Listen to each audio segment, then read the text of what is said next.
Hello students मु coin तुम मानको स्वागत करछि डीएस क्लास 10 को।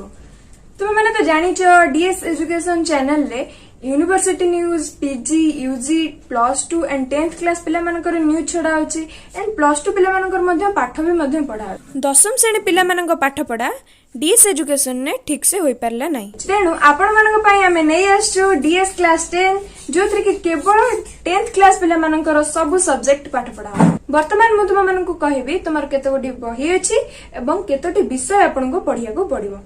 आपण टोटली 6टी विषय रे 12 खंड बही पढिया को पड़िबो। जेमति कि एमआईएल रे 2टी बही रहिछि, गोटे होछि साहित्य सिंधु एवं एमआईएल ग्रामर। तापर आपण मैथमेटिक्स देखंतु, मैथमेटिक्स रे गोटे अलजेब्रा एंड अन्यटी होछि ज्योमेट्री। तापर हिस्ट्री एंड जियोग्राफी होछि गोटे विषय किंतु आपनकर 2टी बही अछि।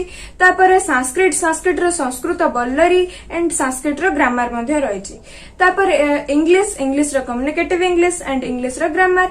एपरि आपनकर 6टी विषय रहिछि किंतु आपनको 12टी बही कवर करिया को पड़िबो। तुम मैंने जो मैट्रिक एग्जाम दबो से 6टी विषय रु एवं 12टी बही रु आपनको क्वेश्चन आसीबो। मैंने आपनको 600 मार्क रो एग्जाम दबा को पड़िबो।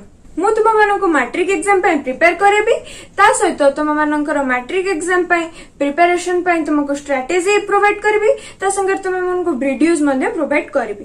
तुम माने जदी ये वीडियोस को एवं स्ट्रेटजी को फॉलो करो तबे मु गारंटी दउची तुम माने निश्चित मैट्रिक एग्जाम रे बहुत भलो परसेंटेज रखिबो। तुम माने स्कूल जातुबो, कोचिंग जातुबो, किंतु तुम्हें डीएस क्लास 10 रे जो सब टिप्स आम सब दबु एंड स्ट्रेटेजी दबु ताहा बोधे तुम्हें आ कोठी भी पाइबनी। पाठ पढ़ा आरंभ करिया पई आम चैनल ले मिनिमम 1000 सब्सक्राइबर दरकार।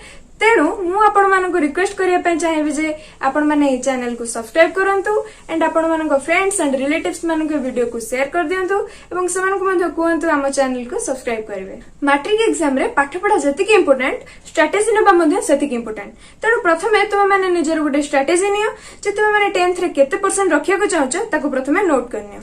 हां स्टूडेंट्स तुम माने 9th क्लास रे केते परसेंट रखितिलो मते कमेंट बॉक्स रे निश्चित जणाइबो। तेणु आज रे वीडियो रे एतिकी पुणी देखाबो आ गोटे वीडियो रे।